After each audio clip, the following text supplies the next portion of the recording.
நல்ல பிதாவை அருமையான இந்த மாலை பொழுதிலே ஜெபத்திற்காக வந்திருக்கிறவங்களை நான் வரவேற்கிறேன் ஆண்டவராக இயேசுவின் நாமத்தினாலே.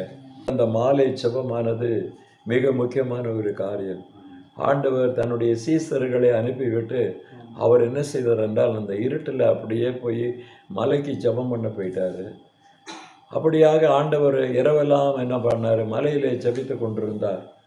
இப்போ நம்ம எங்கே இருக்கிறோம்? எத்தனை அடி உயரத்தில் இருக்கிறோம்? 3000 அடிக்கு மேலே நம்ம மலை ஜபத்தில் உட்கார்ந்துருக்கிறோம்.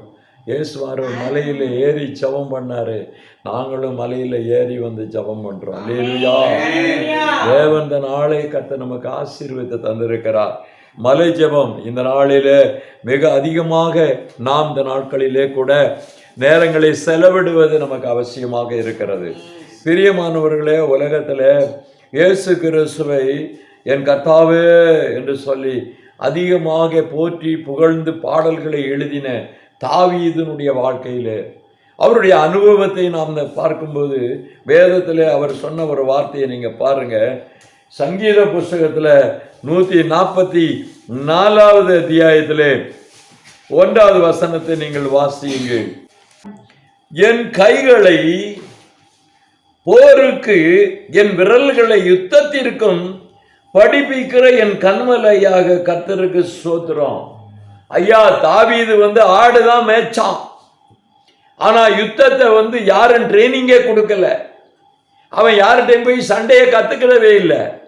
நம்ம தலைவர் தான் அவருக்கு யுத்தத்தை எப்படி பண்ணணும் அப்படின்னு சொல்லிட்டு கையெல்லாம் என்ன பண்ணாராம், அவருக்கு எப்படி வாள் சுத்தணும், எப்படி ஈட்டியை வச்சு கொத்தணும், எல்லாத்தையுமே ஆண்டவர் கற்றுக் கொடுத்திருக்கிறாரு. விரல்கள் எல்லாம் எப்படி திருப்பணும் ஆண்டவர் ஆவியானவர் என்ன பண்ணி இருக்கிறாரு அப்படின்னா, அவனுக்கு தரிசனத்துல சொப்பனத்துல அவனை எல்லாத்தையும் சொல்லி கொடுக்கும் போது அவன் அந்த மாதிரி எடுத்து பழகி இருக்கிறான். அந்த மாதிரி பழகினதுனாலதான் ஒரு சேனைக்குள்ள அவன் பாய்ந்து போய் என்ன பண்ணான், 10,000 பேரை வெட்டி போட்டான் என்று நாம் பார்க்கிறோம். சேனைகளிலே உள்ள புந்து வெளியில வரும்போது அவர் சொல்லுகிற ஒரு வார்த்தை, ஆண்டவரே உம்முடைய ஆவினாலே ஒரு சேனைக்குள் நான் பாய்ந்து போவேன்றான். ஒரு பெரிய கூட்டம் இருக்கு, 1000, 10,000, 20,000 அப்படி இருக்கு. இவன் ஒத்தையில போய் அட்டிக்கிறாயா, உள்ள எவனுமே நெருங்க முடியல அவனை. காரணம், கர்த்தர் அவனை பழக்க வைத்தார். அவன் கை விரல்களை எப்படா ஆட்டணும், கையை எப்படி சுத்தணுன்றது ஆண்டவர் கற்றுக் கொடுத்த ஒரு பெரிய காரியம். அதைத்தான் சொல்லுகிறாரு 144 அத்தியாயத்திலே நம்ம பார்க்கிற 1வது வசனத்திலே அழகான ஒரு வார்த்தை. தேவன் எவ்விதமாக அவரை பயன்படுத்தி இருக்கிறார், எவ்விதமாக அவருக்கு கற்றுக் கொடுத்திருக்கிறார். யார்கிட்டையும் போய் கற்றுக்கொள்ளல, என் தேவன் எனக்கு கற்றுக் கொடுத்தார், என் ஆவியானவர் என்னை நடத்தினார், என்னை பழக்க வைத்தார். அப்போ அவருடைய பாடல்கள் எல்லாமே யார் கொடுத்திருக்கிறார்? தேவனுடைய ஆவினாலதான் இவ்வளவு பாடல்களை அவர் எழுதியிருக்கிறாரு. அப்போ இன்னைக்கு நிறைய பாருங்க, கேரளத்திலே கூட ஜோசப் பரமில்னு ஒரு ஃபாதரு, கத்தோலிக்க ஃபாதரு என்ன பண்ணியிருக்காரு, 16,000 பாடல்களை எழுதியிருக்கிறார். நம்ம பெருக்குமான் ஐயா தமிழ்நாட்டில் பாடல்கள் நிறைய எழுதியிருக்கிறார். இது மாதிரி பாடல்கள் எல்லாம் கர்த்தர் கொடுக்கிறார், ஆவியானவர் கொடுக்கிறார், ஆண்டவர் கொடுக்கிறார், அந்த கிருபையை கொடுக்கிறார். எல்லாராலையும் பாட்டு எழுத முடியாது, பாட முடியாது, இசைக்க முடியாது. ஆவியானவர் நமக்கு கற்றுக் கொடுக்க வேண்டும், பழக்க வைக்க வேண்டும். யுத்தத்திலையும் ஊழியத்திலையும் எப்படி எப்படி செய்யணும்னு கற்றுக் கொடுக்கிறார். அது போலதான் பவுலையும் என்ன பண்ணி இருக்கிறாரு, ஆண்டவர் ஊழியத்திலே கற்றுக் கொடுத்திருக்கிறார், எப்படி ஊழியம் செய்ய வேண்டும் என்று சொல்லி கற்றுக் கொடுத்திருக்கிறார். பேதுருக்கு கூட ஆண்டவர் சொல்லுகிறார். பேதுருவை பார்த்து ஆண்டவர் கேட்கிறாரு, எப்பா எல்லாரும் என்ன சொல்றாங்கன்னு கேட்டாரு. தீர்க்கதரிசின்னு சொன்னாங்க, அவங்க ஒவ்வொருத்தரும் அந்த காரியங்களை சொன்னார்கள். ஆனாலும் நீ என்னப்பா சொல்றன்னாரு. அவர் சொல்றாரு, நீர் ஜீவனுள்ள தேவனுடைய குமாரனாகிய கிறிஸ்து அப்படின்னாரு. யோபா, ரத்தமும் மாமிசமும் வெளிப்படுத்தலப்பா, பல்லவத்தின் தேவன் உனக்கு வெளிப்படுத்தி இருக்கிறார். அதுபோல வேதத்தை படிக்கிறது முக்கியம் இல்ல, பல்லவத்தின் தேவன் இந்த வசனத்தை வெளிப்படுத்த வேண்டும், இயேசுவை வெளிப்படுத்த வேண்டும், கன்மலையின் தெய்வம் யார் என்பதை வெளிப்படுத்த வேண்டும். அவர் எப்படி நம்மளை பழக்குவிக்கிறார், எப்படி நம்மளை செயல்படுத்த வைக்கிறார், அவர் நம்மளை ஒரு செயல் வீரனாக மாற்றுகிறார். கர்த்தருக்குள்ள ஒருத்தன் வர்றான் அப்படின்னாக்க, ஆவியானவர் உள்ள வந்தாச்சு அப்படின்னா அவனை பயன்படுத்தாம போக மாட்டாரு, பயன்படுத்தியே தருவாரு. எப்படி பயன்படுத்தினார் என்கிற ஒரு அனுபவ சாட்சி அவர்களிடத்திலே இருக்கிறது. அவருடைய அனுபவத்திலே நாம் போக வேண்டும். அப்படிதான் அந்த காலத்திலே எலியா இருந்தாரு, எலிசா வந்தாரு, மோசே இருந்தாரு, யோசுவா வந்தாரு. சீச தத்துவங்கள் எழும்பினது காரணம் என்னன்னா, ஆவியான தேவன் யாரை நடத்துகிறார், யாரை கொண்டு நடத்துகிறார், அவர்களிடத்தில் என்ன அதிசயங்கள், அற்புதங்கள், பலத்த காரியங்கள் எப்படி நடக்கிறது, வானத்தை பூமியை அசைக்கத்தக்கதான ஒரு ஊழியக்காரராக வானத்தில் சூரியனே நில்லு என்று சொல்லுகிற அளவு இருக்கு. ஆண்டவர் அவிதமாக ஊழியர்களை எழுப்பியிருக்கிறார். அவிதமாக நடத்தின அந்த தெய்வம் இந்த நாட்களில் ஏன் நடத்தல என்கிற ஒரு கேள்வி. தேவனுக்கு பிரியமான மனுஷனாக அவர்கள் இருந்தார்கள், ஜீவித்தார்கள். அந்த அபிஷேகத்தை, அந்த நடத்தின ஒரு உதாரணத்தை நமக்கு கொடுத்திருக்கிறார். இந்த நாட்கள் திருஷ்டாந்தரமாய் எழுதப்பட்ட இந்த வார்த்தையின் பதிவுகளை பார்க்கப்படும் போது நாம் எந்த அனுபவத்திலே, எந்த தத்துவத்திலே நாம் இன்னைக்கு வளர்ந்து கொண்டு இருக்கிறோம்? வளர்ற காரணம் என்னன்னா, அந்த அனுபவத்துக்குள்ளே நாம் போகவில்லை. நமக்கு ஒரு தலைமை இல்லை, நம்மளை வழிநடத்துகிற ஒரு ஆள் இல்லை. தாவீதுவை ஆண்டவர் வழிநடத்தி இருக்கிறார், பவுலை ஆண்டவர் வழிநடத்தி இருக்கிறார், மோசே ஆண்டவர் வழிநடத்தி இருக்கிறார், எலியாவை ஆண்டவர் வழிநடத்தி இருக்கிறார், ஆபிரகாமை ஆண்டவர் வழிநடத்தி இருக்கிறார், தானியேலை ஆண்டவர் வழிநடத்தி இருக்கிறார்.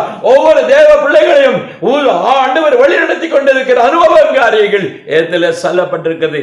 இன்றைக்கு நம்ம ஜீவியம் என்ன, நம்ம சபையினுடைய அனுபவம் என்ன, நம்ம சாட்சி என்ன என்று பார்க்கப்படும் போது கேள்விக்குறியாக இருக்கிறது. எல்லாம் சைவர் சைவர் சைவரா தான் இருக்கிறது.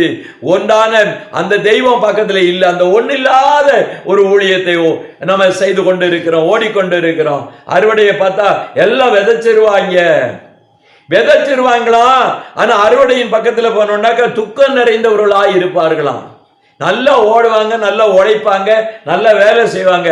அறுவடைக்கு போய் பார்த்தாக்க ஒண்ணுமே இருக்காதான், பதறா இருக்குமா.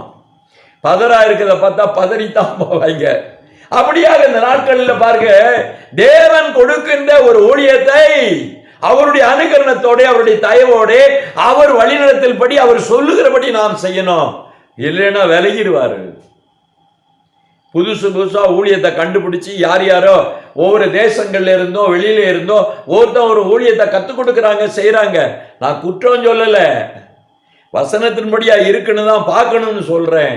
அந்த வசனத்தின்படி இல்லாத ஊழியங்கள் ஒண்ணுமில்லாம தான் போகும்.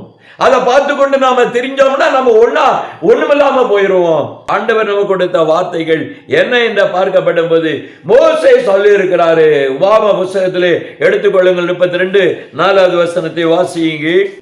கர்த்தருடைய நாமத்தை பிரசித்தம் பண்ணுவேன் என்று சொல்லி இருக்கிறதை நாம் பார்க்கிறோம். நம்முடைய தேவனுக்கு மகத்துவத்தை செலுத்துங்கள். ஏன் பிரசித்தப்படுத்தணும், ஏன் கனத்தை செலுத்த வேண்டுமானால் அவர் எப்படிப்பட்டவர் என்கிறதை இங்கே சொல்லப்பட்டிருக்கிறது. அவர் கன்மலையான தெய்வம், அவர் கிரியை உத்தமமானதாய் இருக்கிறது, அவர் வழியெல்லாம் நியாயம், அவர் நியாயக்கேடில்லாத சத்தியமுள்ள தேவன், அவர் நீதியும் செம்மையுமானவரா இருக்கிறபடினாலே நான் பிரசித்தம் பண்ணுவேன். அல்லேலூயா, அல்லேலூயா, அல்லேலூயா. நான் ஏன் பிரசித்தம் பண்ண வேண்டுமானால் அவர் எப்படிப்பட்ட தேவன், அவர் கன்மலையான தெய்வம், அவருடைய கிரியை உத்தமமானது. அவர் நல்ல காரியத்துக்கு தான் இடம் கொடுப்பாரு, நல்ல காரியத்தை தான் செய்வாரு, நல்ல காரியத்தை போதிப்பாரு, நலமானதை ஆண்டவர் செய்வாரு. எல்லா தன்னுடைய ஊழியக்காரர்கள் குடும்பங்களுக்கும் பிள்ளைகளுக்கும் நலமானதை செய்யத்தான் அவர் காத்திருக்கிறாரு. அவர் கன்மலை என்று நாம் அறிய வேண்டும். அந்த கன்மலை என்ற உணர்வு அவர் மோசேயின் மூலமா இஸ்ரவேல் ஜனங்களை வழிநடத்தப்படும் போது, கன்மலையின் தெய்வம், நான் பயப்பட மாட்டேன், கன்மலையின் தெய்வம், உலகத்துல ஒரே தெய்வம், எல்லாவற்றிற்கும் மேலான கன்மலையின் தெய்வம் என் தெய்வம். அவர் என்னை வனாந்தரத்திலே வழி நடத்தினாரு. சோறு தண்ணி கொண்டு போகல, வண்டியில அரிசி பருப்பு கொண்டு போகல, காய்கறி கொண்டு போகல, பழங்கள் கொண்டு போகல. அவ்வளோ லட்சக்கணக்கான ஜனங்களை, 20 லட்சம் மேல ஜனங்களும் ஆடு மாடுகளும் ஏகப்பட்டது. யுத்த புருஷர்கள் 6 லட்சத்துக்கு மேல இருந்தாருங்க. 50 பேரும் வனாந்தரத்துல நடந்தாங்க. 50 பேருக்கும் சோறு தண்ணி எங்க இருந்து வந்தது? கர்த்தர் கன்மலை, என் கன்மலையின் தேவன் என்னை நடத்துகிறார் என்று சொல்லி அந்த அனுபவத்தை இங்க வெளிப்படுத்துகிற அந்த அனுபவத்தை தாவீது குடிச்சுக்கிட்டாரு. அந்த அனுபவத்தை தாவீது பிடித்தாரு. நாம் பிடித்தோமா? நாம பிடிச்சிருக்கிறோமா? அதை நம்ம யோசித்து பார்க்க வேண்டும். மோசே சொன்ன வார்த்தையை யார் பிடித்தார் என்றால் தாவீது பிடித்து கொண்டார். தாவீது சொல்லுகிறார் பாருங்க, 2 சாமுவேலினுடைய புத்தகத்துல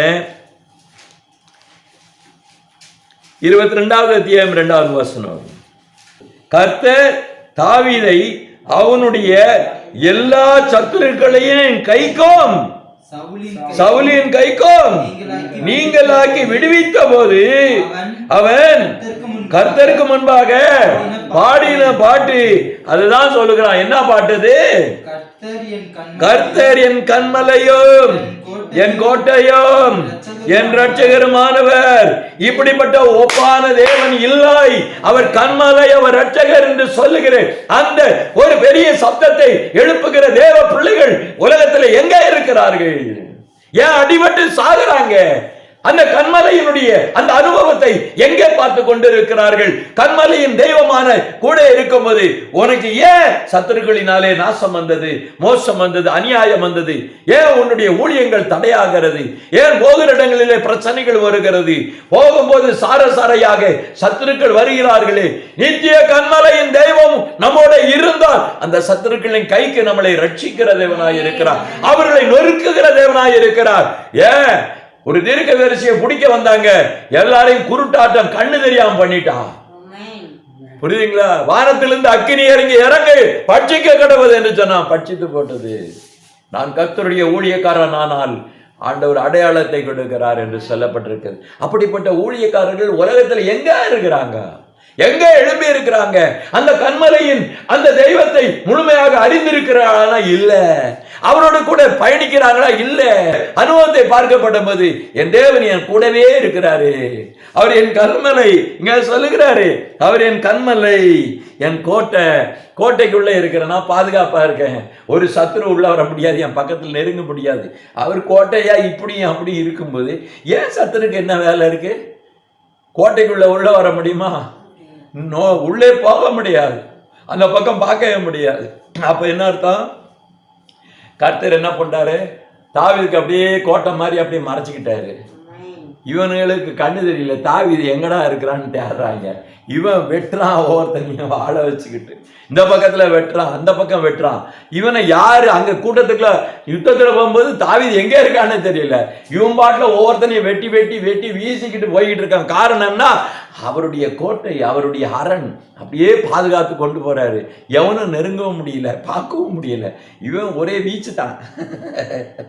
அப்படியாக தேவன் செய்கிற தேவனா இருக்கிறார். அப்படிப்பட்ட பலத்த தெய்வத்தை நாம் வைத்திருக்கிறோம். அப்படிப்பட்ட பலத்த தெய்வத்தை அவர்தான் நம்ம கோட்டை, நம்ம ரட்சகர் என்று சொன்னாலே எல்லா சத்துருக்களின் கைக்கு விடுவிக்கிற தேவன். இன்னைக்கு நமக்கு சத்துரு இருக்கிறானா, எல்லா சத்துரு கைக்கு நம்மளை விடுவிக்கிற. அப்பதான் நம்ம ரட்சகர் நம்ம கூட இருக்காருன்னு சொல்ல முடியும்.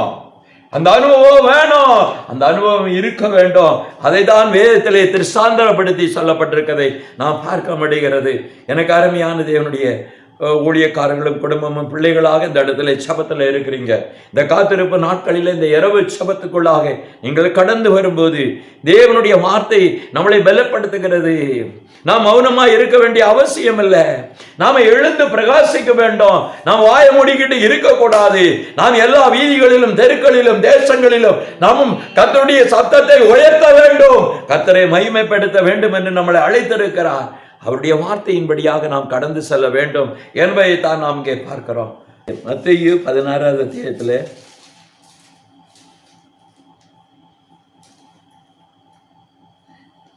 18வது வசனத்தை வாசியுங்கள். மேலும் நான் உனக்கு சொல்லுகிறேன். என்ன சொல்லுகிறார்? மேலும் நான் உனக்கு சொல்லுகிறேன், நீ பேதுருவாய் இருக்கிறாய், இந்த கல்லின் மேல் என் சபையை கட்டுவேன், பாதாளத்தின் வாசல்கள் மேற்கொள்வதில்லை. கர்த்தருடைய சபையை கட்டும் போது கர்த்தர் தன் சபையை கட்டும்போது, நம்மளுடைய திருச்சபையை கர்த்தர் கட்டுகிறார் என்றால், அந்த ஒரு பிள்ளை மேல ஒரு அணு பக்கத்துல வராது, ஒரு விபத்து, ஒரு நாசங்கள் வராது. காரணம் என்னன்னா, அவர் கட்டுகிற திருச்சபையின் மக்களை அவர் பாதுகாக்கிற தேவனாய் இருக்கிறார். அவர்கள் பரலோகத்தின் தேவனுடைய சொந்தக்கார பிள்ளைகள், அவருடைய பிள்ளைகள். அவரை அப்பா பிதாவே என்று அனுதினமும் காலையில சாயந்திரம் டாடி அப்பா என்று கூப்பிடுகிற அந்த ஜனங்கள், அப்படிப்பட்ட ஜனத்திற்கு, அந்த அனுபவத்திலே வாழுகிற அந்த ஜனத்திற்கு, அப்படிப்பட்ட சபைக்கு ஆண்டவர் சொல்லுகிற ஒரு வார்த்தை, நான் கட்டுகிற சபை பாதாளம் மேற்கொள்ளாது. அப்ப என்ன அர்த்தம்? தேவன் கட்டாத சபையெல்லாம் பாதாளத்துக்குள்ளே போய்விடும், காணாமல் போய்விடும், மறைந்து போய்விடும். அப்படிப்பட்ட ஊழியங்களை செய்கிற அநேகருடைய ஊழியங்கள் காணாமல் போய்விடும். என் ஆண்டவருடைய ஆவினாலே எழுப்பப்பட்டு வருகிற ஊழியக்காரர்களுடைய கூட்டங்கள், திருச்சபைகள் மாத்திரம் கட்டி எழுப்பப்பட்டு அது என்ன செய்யும்? ஆண்டவருடைய கன்மலையிலே கட்டப்பட்ட ஒரு கூடாரத்தை போல தேவன் சீயோனாயில் வைக்கப்பட்டிருக்கிற அந்த கன்மலையின் தெய்வம், அந்த சீயோனிலே வைக்கப்பட்ட மூலைக்கல்லை வைத்து கட்டப்பட்டிருக்கிற அடிஸ்தானத்தில் இயேசு கிறிஸ்துவின் உபதேசத்திலே கட்டப்பட்ட திருச்சபை, அப்போஸ்தலருடைய உபதேசத்திலே கட்டப்பட்ட திருச்சபை, தீர்க்கதரிசியுடைய உபதேசத்திலே கட்டப்பட்ட திருச்சபை, கர்த்தருடைய ஆவினாலே கூட்டப்பட்டு கட்டப்பட்டு அந்த திருச்சபை பரலோகத்துக்கு செல்லும், மத்தெல்லாம் பாதாளத்துக்கு போய்விடும்.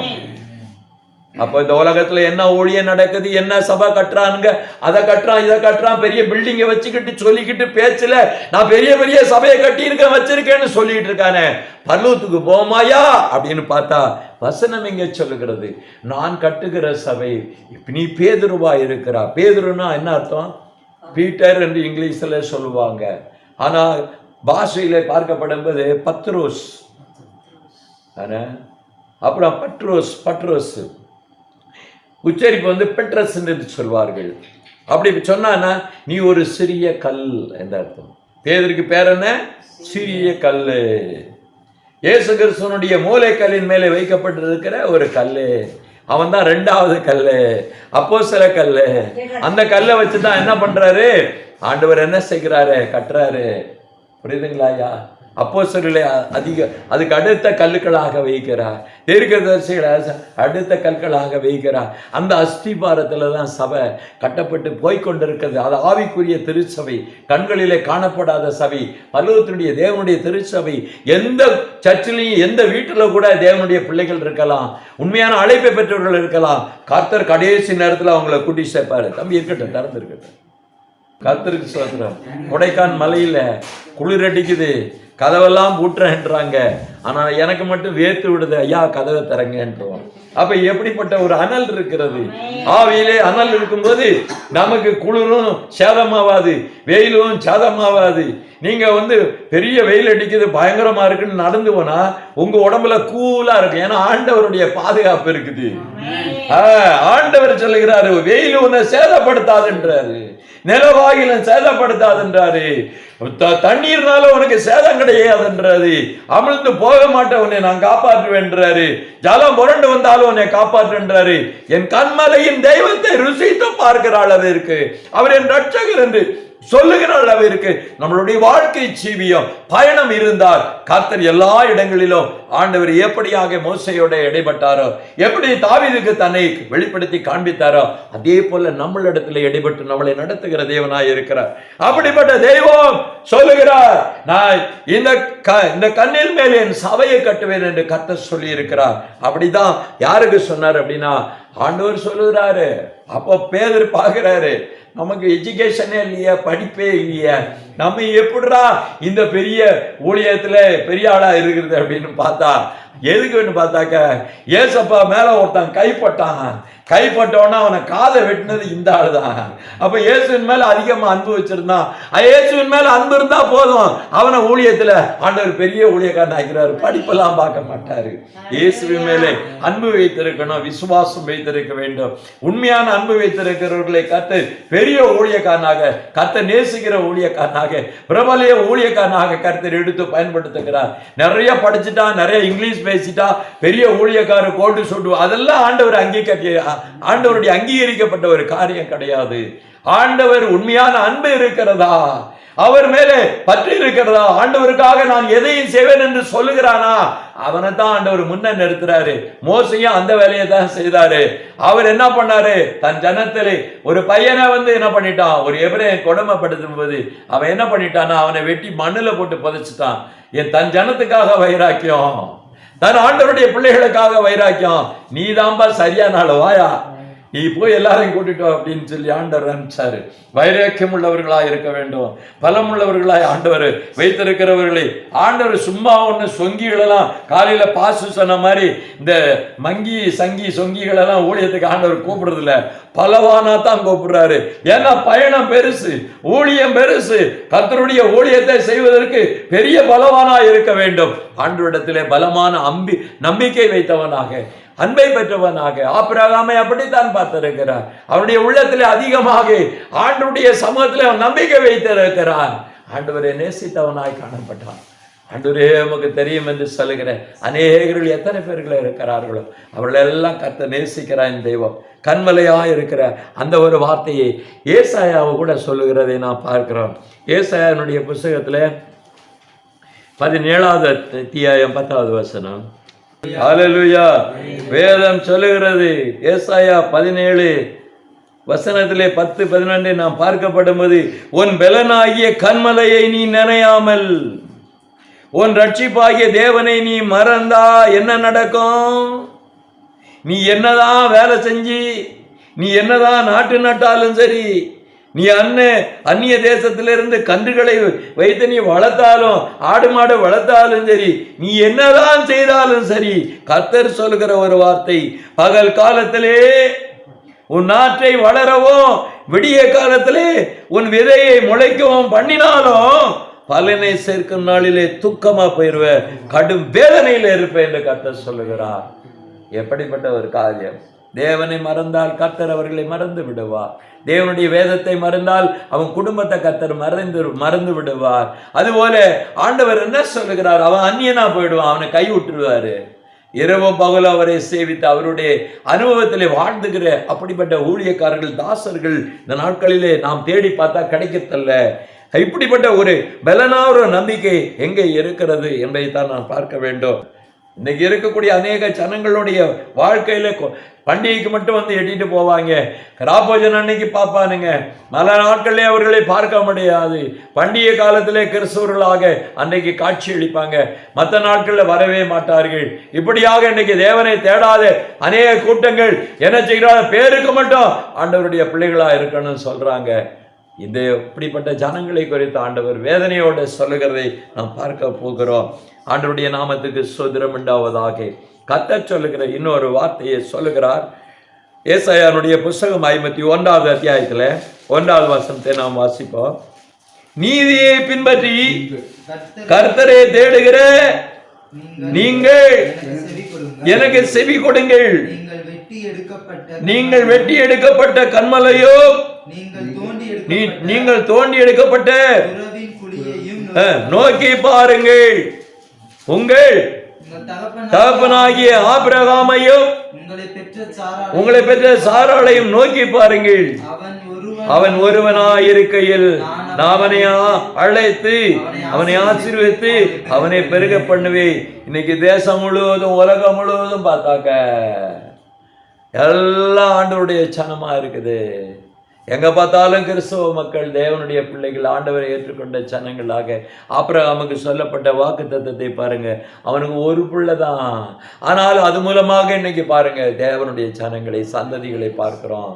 இன்னைக்கு முஸ்லீமும் கூட நாங்க ஆபிரகாமினுடைய வழிகள் தான் என்று சொல்லுகிறார்கள். எங்க இப்ராஹிமினுடைய வழிகள், எங்கள் முற்பிதா இப்ராஹிம் தான் சொல்றாங்க. அந்த ஆபிரகாம அதே மோசேய மூசா நபின்னு தான் சொல்றாங்க. அதே தாவீத தாவூத்துன்னு தான் சொல்றாங்க. அதே சாலமன சுலைமான் தான் சொல்றாங்க. என்ன யாக்கோபுன்னு சொல்றாங்க. இப்ப எல்லாம் என்ன அப்படின்னு கேட்டா, பைபிள்ல இருந்து வந்த கிறிஸ்தவ குடும்பங்கள் முஸ்லிம்களாக மாறி இருக்கிறாங்க. இதுதான் உண்மை. அவங்க வேற ஆளு கிடையாது.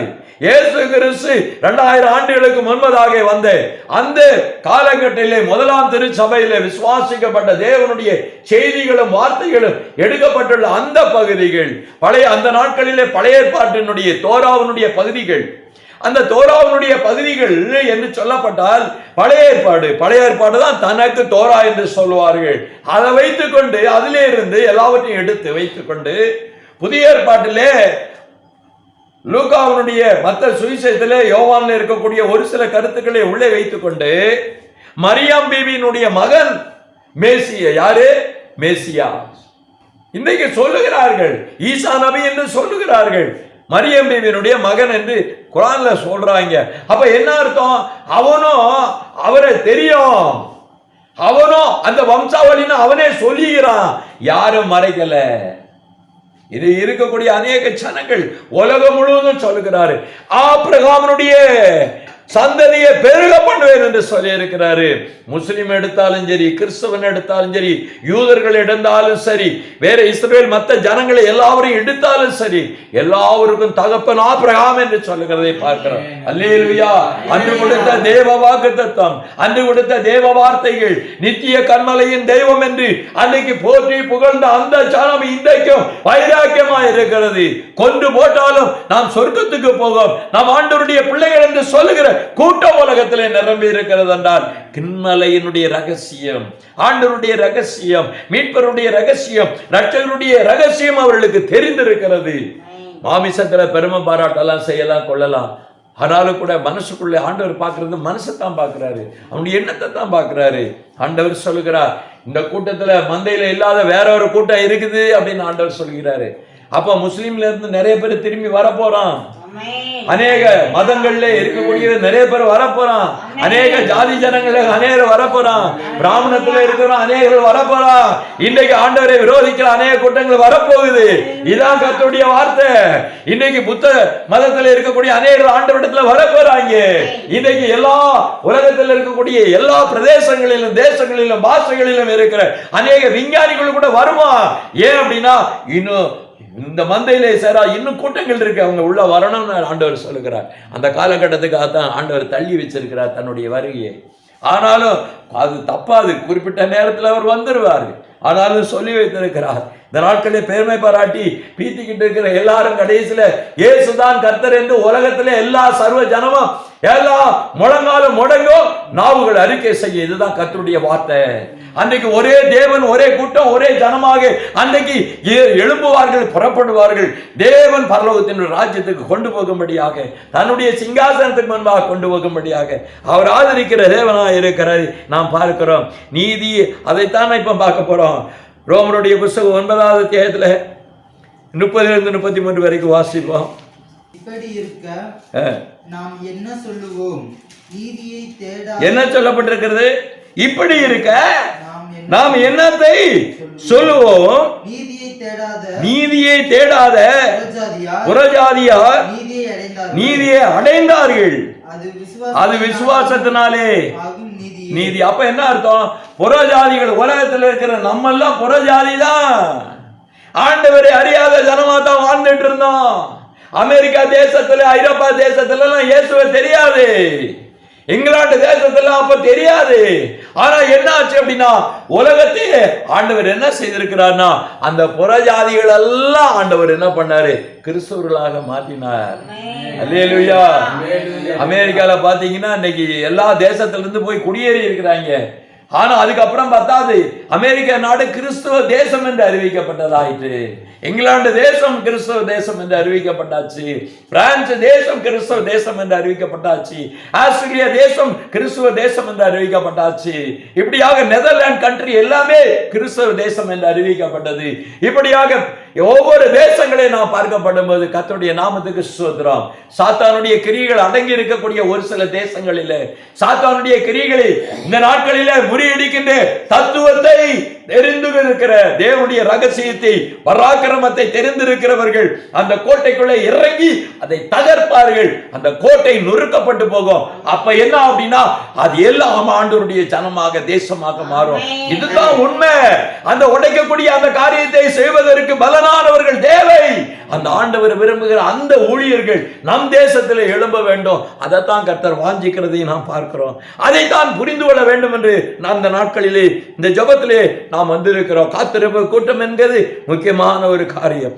தேவனுடைய வார்த்தைக்கு செவி கொடுக்க வேண்டும். தேவனுடைய வார்த்தைக்கு செவி கொடுக்கிறவனை கர்த்தர் பலமாக ஆசீர்வதிக்கிறார், பலமாக பயன்படுத்துகிறார். அவருடைய வார்த்தையை கவனிக்காமல் அவர் கண்மலை, அவர் ரட்சகர் என்கிற உணர்வும் சிந்தையும் அந்த அந்த அனுபவத்தையும் பெறாதவர்கள் ஒன்றுக்கும் பிரயோஜனம் இல்லாமல் போவார்கள். இதுதான் இன்றைக்குள்ள வாயிலே சொல்லிட்டு போய் கடைசியில வாயிலே சொல்லிக்கிட்டு இப்படியே போயிட வேண்டியதான். வாழ்க்கையின் அனுபவத்திலே வளர வேண்டும். வாழ்க்கையிலே ஆவிக்குரிய ஒரு ஜீவியத்தில் ஆவியினுடைய அனலிலே ஆவியினுடைய தழலிலே நாம் எழும்ப வேண்டும் என்கிறது கர்த்தருடைய வாஞ்சையாக இருக்கிறது. இப்படியாக இந்த இடத்துல பார்க்கப்படும் போது கூட நாம் பார்க்கிறோம், தானியேலுடைய புத்தகத்தில் சாத்ராக் மேசாக் ஆபேத்நேகோ வந்து என்ன சொன்னாங்க? யோ, நீ கொன்று போட்டாலும் நான் வணங்க மாட்டேன் போயான்ட்டாங்க ஒரு ராஜாவைய, சக்கரவர்த்திய. நீ என்னையா நினைச்சிட்டு இருக்கிற? எங்க தேவனை பற்றி தெரியும். ஏன்னா அவர்களுக்கு தெரியும் யெகோவா நித்திய கன்மலையாக இருக்கிறார். ஆபிரகாம் ஈசாக்கு தேவன் கன்மலையாக இருக்கிற தேவன். தாவீதினுடைய ஆண்டவர் கன்மலையாக இருக்கிற தேவன். ஒன்னு அசைக்க முடியாது பாயா அப்படின்ட்டாங்க. என்னடா இது நம்மளை ரொம்ப கேவலமா பேசுறாங்க, ரொம்ப அவமானிச்சுட்டான், அதனால இவங்க 7 மடங்கு சூடாக்கி தூக்கி போடுறான்னாங்க. அவங்க அதெல்லாம் பிரச்சனை இல்லை, ஏன்னா இவங்க மேல ஒரு அபிஷேகம் இருக்கு, இவங்களுக்குள்ள ஆண்டவருடைய அனல் இருக்குது. இந்த அனல் அந்த நெருப்பு தொட முடியல, நெருங்க முடியல. ஏன் அப்படின்னா கர்த்தர் அடைக்கலமும் கோட்டையுமா கூட இருக்கிறபடினால நெருப்பை மேற்கொள்ளவில்லை. அந்த அடையாளத்தை கர்த்தர் தந்தார். அல்லேலூயா.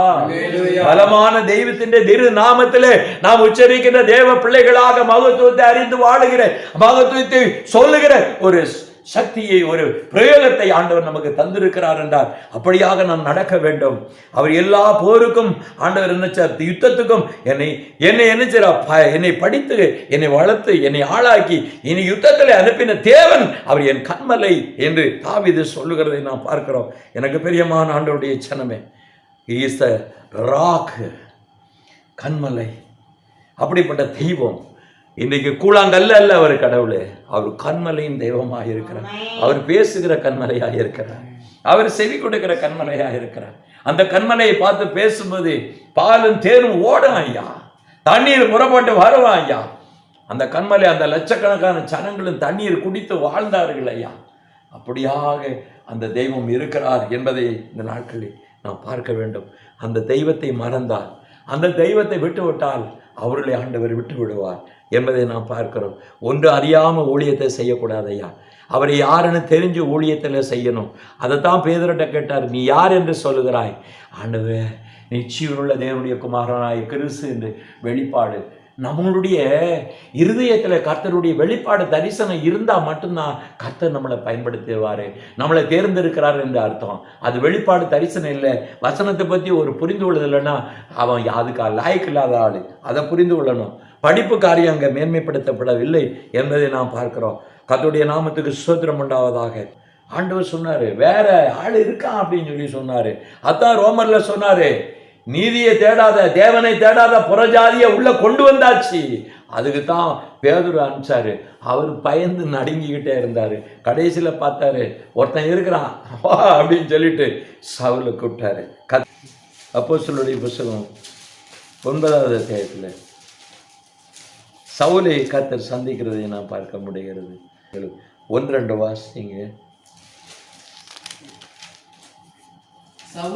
சவுல் என்பவன் இன்னும் கர்த்தருடைய சீசரை பயமுறுத்தி கொலை செய்யும்படி சீரி பிரதான ஆசாரியனிடத்துல போய இந்த இயேசு கிறிஸ்துவின் நாமத்தை தொழுது கொள்ளுகிற இந்த மார்க்கத்தை, இந்த ஜனத்தை, புருஷரை, இந்த ஸ்திரீகளை தான் கண்டுபிடித்தால் அவர்களை கட்டி எருசலேமுக்கு கொண்டு வர வேண்டும். ஜபாலயத்துக்கு முன்பதாக கொண்டு வந்து நான் எல்லாரையும் கொண்டு வந்து அடித்து தூக்கி கொண்டு வந்து போடுவேன்னு சொன்னான். அப்பேற்பட்டவன் ஆண்டவர் பிடிக்கிறாரு. என்ன பிடிக்கிறாரு? என்னடா பண்ணுற இந்த காரியத்தை? என்ன நீயே பெரிய கில்லாடியா? அந்த காலத்தில் நிம்ரோத் என்கிறவன் பலத்த வேட்டைக்காரனாக இருந்தான். கர்த்தருக்கு முன்பதாக பலத்த வேட்டைக்காரன்னா என்ன அர்த்தம்? அவன் அநேக ஜனங்களை ஆண்டவரை தொழுது கொள்ள நினைக்கிற எல்லாரையும் அந்த குடும்பத்தை தேடி பிடிச்சி கொலை பண்ணி போட்டான். ஜனங்களை அநியாயமாக கொலை பண்ணாங்க, அப்பாவிகளை கொலை பண்ண நிம்ரோத்து. அந்த கொள்ள பிசாசு இன்னைக்கு இந்திய தேசத்தில் நடமாடுது. அந்த ஆவி இங்கே இருக்குது. நிம்ரோத்தினுடைய ஆவி இந்த தேசத்தில் இருக்குது. நம்ம ஜனங்கள்லாம் சாகுறாங்கன்னா நிம்ரோத்தினுடைய அந்த கொலைகார ஆவி, வேட்டக்கார ஆவி இந்திய தேசத்துல இருக்கிறது. அதை அழிக்க வேண்டுமானால் காத்திருந்து நாம் ஜெபிக்க வேண்டும். இதுதான் முக்கியம். இன்னைக்கு தேசத்துல நம்ம இன்றைக்கு நம்மளுடைய காரியங்களை பார்க்கப்படும் போது மிகப்பெரிய தடையை ஏற்படுத்தின நிம்ரோத் ஆவி, பலத்த வேட்டைக்கார ஆவி, அது பிசாசு, அந்த பொல்லாத பிசாசு இந்த தேசத்தை இன்னைக்கு என்ன செய்கிறது என்றால் ஆளுகை செய்ய அதிகாரம் பண்ணி கொண்டு இருக்கிற அந்த ஆவியை கர்த்தர் சுட்டரிக்கும்படியாக இந்த நாட்டிலே ஜெபிக்க வேண்டும். தேர்தல் வரப்போகுது, நம்ம ஜெயிக்கணும். நாம் ஆண்டவருடைய தேசத்திலே நாம் ஊழியத்தை நாம் செய்கிற என்னுடைய பிள்ளைகளாக இருக்கிறோம் என்றால் அந்த சாத்தானை கட்டி ஜெபிக்கணும். இன்னைக்கு சுப்ரீம் கோர்ட்ல இருக்கக்கூடிய எல்லா தலைவர்களே, நீதிபதிகள் எல்லாம் இன்றைக்கு ஆண்டவர் அதிக அதிகாரம் கொடுத்திருக்கிறாரு. அவங்களுக்காக நான் ஜெபிக்க வேண்டும். நியாய ஸ்தலத்தில் இருக்கிறவர்கள் நீதியை கொடுக்க வேண்டும். தேசத்திலே நமக்குடைய உரிமைகளை நாம் பாதுகாத்துக் கொள்ள அவசியமாக இருக்கிறது. தேசத்தில் உள்ளவர்களுக்காக நாம் ஜெபிக்கணும். அதிகாரிகளுக்காக, நீதிபதிகளுக்காக ஆண்டவர் ஜெபிக்க சொல்லி இருக்கிறாரு. அப்படி ஜெபிக்கல அப்படின்னாக்க எப்படி கிரியை நடக்கும்? அப்ப அவர்களுக்காக ஜெபிக்க வேண்டும். காத்திருப்பனுடைய ஜெபத்திலே நாம் கலந்து கொண்டு இருக்கிறோம். அப்படியாக நாம் ஜெபிக்க வேண்டிய அவசியம். அப்படியாக ஜெபித்த போதுதான் என்ன நடந்தது அப்படின்னு பாத்தீங்கன்னா, அப்போஸ்தலர் 9:3-4 வாசிங்க. அவன் பிரயாணமாய் போய் தமஸ்குக்கு சமீபத்த போது சடுதியிலே வானத்திலிருந்து ஒரு ஒளி அவனை சுற்றி பிரகாசித்தது. அவன் தரையிலே விழுந்தான்.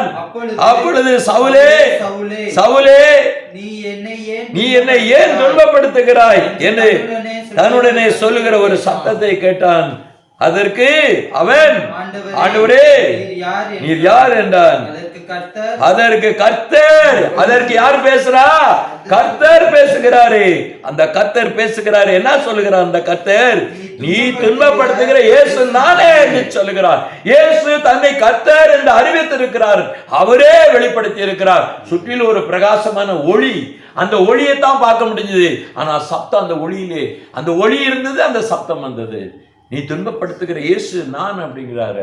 அதற்கு கர்த்தர் என்று அவர் எழுதியிருக்க. ஏன்னா இயேசு கர்த்தர் என்கிறதை அப்பந்தான் சவுலுக்கு உணர்வு வந்தது. அப்பந்தான் அவன் புரிந்து கொண்டார் என்று நாம் பார்க்கிறோம். கர்த்தருடைய நாமத்துக்கு ஸ்தோத்திரம் உண்டாதாக. அது வரைக்கும் தெரியாது. அப்புறம் பாருங்க, புயலை கிளப்பிட்டான் தேசத்துல. சவுலை எழும்பி பவுலாக மாறி தேசத்திலே புயலை உருவாக்கிட்டான். பெரிய ஊழியத்தை அவன் செய்தான் என்று நான் பார்க்கிறோம். கர்த்தருக்கு பிரியமானவனே, அவனே எழுதுறான் ஒரு வார்த்தையை. ஒரு 2 வசனத்தில் சொல்லி நான் முடிக்க விரும்புகிறேன். அப்போஸ்தலருடைய புத்தகம் 2வது அத்தியாயம் 34வது வசனத்தை வாசிங்க. தாவீது பரலோகத்துக்கு எழுந்து போகவில்லை, நான் உம்முடைய சத்துருக்களை போகிற வரைக்கும் நீர் என் வலது பாரிசத்திலே உட்காரும் என்று கர்த்தர் என் ஆண்டவருடனே சொன்னார் என்று அவன் சொல்லியிருக்கிறான். ஆண்டவராய் இயேசு கிறிஸ்துவை பற்றி சொன்னான். தாவீதின் குமாரன் இயேசு என்று சொல்லப்பட்டது. அவன் ஆண்டவர் என்று சொன்ன அந்த தேவன் அவனுக்கு அவனுடைய குமாரனாக பூமியிலே பிறந்தாரு. மேன்மையான ஒரு ஸ்தானத்தை தாவீதுக்கு கொடுத்தாரு. அப்பேற்பட்ட தாவீது கடைசியில பூமியில இருந்து எஞ்சி போகலையாம், கல்லறை மூடிட்டு. ஏன்னா இயேசு கிறிஸ்துவானவர் கல்வாரி சிலுவையில் அடிக்கப்பட்ட போது, அன்னைக்கு திரைச்சலை கிழிந்த போது பூமியில இருக்கக்கூடிய பரிசுத்தவானுடைய கல்லறை எல்லாம் டமார் டமார் டமார் திறந்து எல்லாரும் எழுப்பி போயிட்டாங்க பரலோகத்துக்கு. இவரு நைனா போகல. ஏன் போகல அப்படின்னா, கல்லறை இன்னைக்கு இங்க இருக்குன்னா என்ன காரணம்? இதுதான் நாம் தெரிந்து கொள்ள வேண்டும். கர்த்தருடைய நாமத்துக்கு ஸ்தோத்திரம். இந்த வெளிப்பாடு தரிசனம் உலகத்தில் யாரும் கிடைக்கல, பவுலுக்கு தான் தெரிஞ்சிருக்குது. பவுல் தான் அதனுடைய ரகசியத்தை சொல்லுகிறாரு. அப்போஸ்தலருடைய புத்தகம் 13:36 வாசிங்க. இன்னைக்கு நிறைய பேர் தாவீதை போலன்றாங்க. இந்த வசனத்தெல்லாம் தாவீதை போலெல்லாம் சொல்றதெல்லாம் சரிதான், இல்லைன்னு நம்ம சொல்லலை. ஆனால் கடைசி நிலைகளை பற்றி சவுல் தான் அந்த வார்த்தைகளை சொல்லுகிறார். 13வது அத்தியாயத்தில் 36வது வசனத்தை வாசிங்க. தாவீது தன் காலத்திலே பாருங்க, தாவீது தன் காலத்திலே தேவனுடைய சித்தத்தின்படி அவருக்கு ஊழியம் செய்தான், நித்திரை அடைந்தான், தன் பிதாக்களிடத்திலே சேர்க்கப்பட்டு அழிவை கண்டான். இந்த வார்த்தையை பார்க்கும்போது துக்கமா இருக்கு. ஏன்? அந்நிய பொண்டாட்டியை பார்த்துட்டான். ஆண்டவர் யாரா இருந்தாலும் தப்ப விட மாட்டார். எவ்வளோ பெரிய ஆளா இருந்தாலும் சரி, அவர் நீதியா இருக்கிறார். அவரிடத்துல பட்சபாதம் கிடையாது. அவர் இந்த பக்கம் அந்த பக்கம்லாம் ஆளெல்லாம் பார்த்தெல்லாம் தீர்ப்பு கொடுக்க மாட்டார். தாவீது குற்றவாளினா குற்றவாளி தான், அதனால தான் கல்லறைக்கு கிடக்கு. 2வது வருகையில் தான் அவர் போவார். முதலாம் அந்த டைமில் ஆண்டவர் வந்தபோது அநேக பரிசுத்தவான்கள் போயிட்டாங்க, இவர் போகவில்லை என்றார். மேன்மையான ஒரு ஊழியக்காரர், என் கர்த்தர் என் கண்மலை என்று போற்றி நிறைய பாடல்கள் எழுதின தாவீது. ஆட்டுக்கு பின்னாடி போனவனை ராஜாவாக்கி காட்டின அந்த சூழ்நிலையில் ஆண்டவரை நன்றாக அறிந்த தாவீது சில குற்றங்களின் மூலமாக அவன் தடுக்கப்பட்டிருக்கிறதை நாம் பார்க்கிறோம். அதனால தான் பவுல் இந்த வார்த்தையை அங்கே எழுதியிருக்கிறாரு. அப்படினாலே பிரியமானவர்களே, இந்த நாட்களில் நம்மளுடைய ஓட்டங்களையும் நம்மளுடைய சூழ்நிலைகளையும் நாம் பார்த்து எச்சரிக்கையுள்ளவர்களாக இருக்க வேண்டும். வேதம் நமக்கு கற்றுக் கொடுக்கிற ஒவ்வொரு வார்த்தைகளை கொண்டு நாம் செவி சாய்த்து நாம் பயந்தவர்களாக, நாம் ஆண்டவர்களே ஆவியினாலே நாம் நடத்தப்பட்டவர்களாக கனி கொடுக்கிறவர்களாக ஆச்சரியமான அடையாளங்களோட தேவ வார்த்தையினுடைய சமூகத்தில் கேட்டிருக்கிற இந்த அடையாளம் நம்மளுடைய ஜீவித்தில் இருக்கிறதா என்பதை நாம் பார்க்க வேண்டும். நம்மளை நம்ம ஏமாற்றிக்கிட்டு நான் கிறிஸ்தவன், நான் சபைக்கு போகிறேன், நான் அந்த வேலை செய்கிறேன் இந்த வேலை செய்கிறேன், இல்லை, ஆண்டவரோட நம்ம நடக்கிறோமா? ஏனோக்கு ஆண்டவரோட நடந்தான், கர்த்தாவோட நடந்தான், யெகோவாவோட நடந்தான். ஆண்டவர்கிட்ட ஒவ்வொரு நாளும் ஏனோக்கு என்ன பண்ணான்? பேசிக்கிட்டே இருந்தான். ஆண்டவரே, நான் உம்முடைய ராட்சியத்துக்கு உம்முடைய பரலோகத்துக்கு வரணும்னு சொன்னான். நான் பரத்துக்கு வரணும்னு சொன்னான். நீ அப்பப்போ பேசிட்டு போற, எப்பா நீ நிறைய காரியத்தை கற்றுக்கொள்ளணும், நீ நிறைய பரிசுத்தமாகணும், நீ அப்படியெல்லாம் வர முடியாது அப்படின்னு 300 ஆண்டுகள் என்ன செய்தான்? தேவனோட சஞ்சரித்து கடைசியில் என்னாச்சு? எடுத்துக்கொள்ளப்பட்டான். அவன் பரிசுத்தவான ஆகி பரலோகத்துக்கு போகிறதுக்கு 300 வருஷம் தேவைப்பட்டுச்சு. அப்போ அவ்வளோ காரியங்களை அவன் கற்றிருந்தான். மரிக்காமல் உயிரோட எடுத்துக்கொள்ளப்பட்ட ஒரு பெரிய அனுபவ சாட்சி அவனிடத்தில் இருந்தது. அதே போல எலியா மரியாமல் அப்படியே எடுத்துக்கொள்ளப்பட்ட சாட்சி இருக்கிறது. வேதத்தில் 2 காரியங்களை பார்க்கிறோம். மரித்து உயிரோட எழும்பப்பட்ட பரிசுத்தவான்களை பார்க்கிறோம், மரியாமல் உயிரோட எடுத்துக்கொள்ளப்பட்ட பரிசுத்தவான்களை பார்க்கிறோம். அதுபோல எடுத்துக்கொள்ளப்படுதல் அப்படித்தான் இருக்கிறது. ஆண்டவருடைய வருகையிலே கூட நாம் ஆண்டவருக்கு சித்தமானால் அவர் சீக்கிரமா வந்து நம்ம பார்த்துட்டு அவரோட கூட போகலாம். அதற்காக நாம் செபிப்போம். கர்த்தருடைய நாமத்துக்கு ஸ்தோத்திரம் உண்டாவதாக. கீழ்ப்படுகிறவர்களாக இருந்து இன்னைக்கு அநேகர் கீழ்ப்படுகிறேன்னு சொல்லி இடறுகிறவர்களாக போய் கொண்டிருக்கிற காலத்திலே நாம் வாழ்ந்து கொண்டிருக்கிறோம். ஒவ்வொரு மனிதனும் இடறி கொண்டிருக்கிறார்கள். அநேக ஜனங்கள் இடறுகிறவர்களுக்கு அந்த கண்மலை கல்லாக அவர்கள் மேலே விழுவதற்கு எது கண்மலையாகி அவளை கொண்டு விடுகிறது என்பதை நாம் பார்க்கிறோம். அது யாருன்னா அந்த கண்மலையின் மேல் விசுவாசம் இல்லாதவர்கள், நம்பிக்கை இல்லாதவர்கள், கீழ்ப்படியாதவர்களை அந்த கண்மலை அவர்கள் மேலே விழுந்து கொள்கிறது. இன்றைக்கு சுவிசேஷம் பிரசங்கிக்கப்படுகிறது உலகத்திலே, தேசத்திலே, நமது நாட்டிலே. இன்றைக்கு கீழ்ப்படியாமல் போனவர்களுக்கு அந்த கண்மலை அவர்கள் மேலே விழுந்தவர்களை கொண்டு போடும். இதுதான் ஆண்டவர் சொல்லுகிறார். அவர்கள் இடறினால், கீழ்ப்படியாமல் போனால் அவர்களுக்கு மேலே பெரிய ஆபத்து இருக்கிறது. அதை பார்க்கப்படும்போது பயமாக இருக்கிறது. அப்படினாலே இன்னைக்கு நிறைய ஜனங்கள் கீழ்ப்படியதில்லை. சபைக்கு வராங்க, போறாங்க, வேதத்தெல்லாம் பார்க்குறாங்க, வேதத்தில் உள்ளதை கேட்கறதே இல்லை, அதுக்கு கீழ்ப்படுகிறதில்லை. ஆண்டவருக்கு துரோகிகளாக மாறிக்கொண்டு போய்கொண்டு இருக்கிறார்கள். பண்டிகை தான் முக்கியம் என்று அலைகிறார்கள். இதெல்லாம் தேவையில்லாத காரியம். ஆண்டவருக்கு பிரியமாக கீழ்ப்படிதல் நடந்தால் அவன் சபைக்கு வருவானால் கர்த்தர் அவனை ஆசீர்வதிப்பார். தேவனுடைய நாமம் மகிமைப்படுவதாக. இந்த நாட்களிலே என்னோட கூட சேர்ந்து கொண்ட இந்த ஜெப நேரத்திற்காக நான் உங்களை வாழ்த்துகிறேன், ஆசீர்வதிக்கிறேன். கர்த்தராகிய இயேசுவின் நாமத்தினே. அவர் யெகோவா ஷாலோம் என்று நான் பார்க்கிறோம். சமாதானத்தின் கர்த்தர், எபினேசர் நமக்கு உதவி செய்கிற ஆண்டவராய் இருக்கிறார். இன்னொரு காரியத்தில் பார்க்கப்படும் போது எபிரேய பாஷையிலே சொல்லப்பட்டிருக்கிறது. என்ன சொல்லப்பட்டிருக்கிறது என்றால், அவர் என்ன ஹா மெஷிகா என்று சொல்லப்பட்டிருக்கிறது. எபிரேய பாஷையில் ஹா மெஷிகா என்ன ஆண்டவருடைய நாமம் என்ன ஷேலா சேமா இஸ்ரேல் என்று சொல்லி இன்றைக்கு பாடுகிறார்கள். இஸ்ரேல் தேசத்திலே அவர் ஒருவர் தான் தேவனாய் இருக்கிறார். அவர் தான் இஸ்ரேலின் கண்மலையின் தேவன் என்று போற்றி புகழப்படுகிற தேவனாய் இருக்கிறார். அந்த தெய்வத்தை நாம் நம்பி அவனுடைய சமூகத்திலே வந்திருக்கிறவர்களை கர்த்தர் ஆசீர்வதிப்பாராக. தொடர்ந்து நாம் ஜெபத்திலே கலந்து கொள்ள நாளைக்குள்ள ஜனங்களுக்காக, தடைப்பட்ட ஜனங்களுக்காக நான் ஜெபிப்போம். எல்லாரையும் கர்த்தர் கொண்டு வந்து சேர்ப்பாராக. இயேசுவின் நாமத்தில் உங்களை ஆசீர்வதிப்பாராக. ஆமென். அல்லேலூயா, அல்லேலூயா. ஜெபம்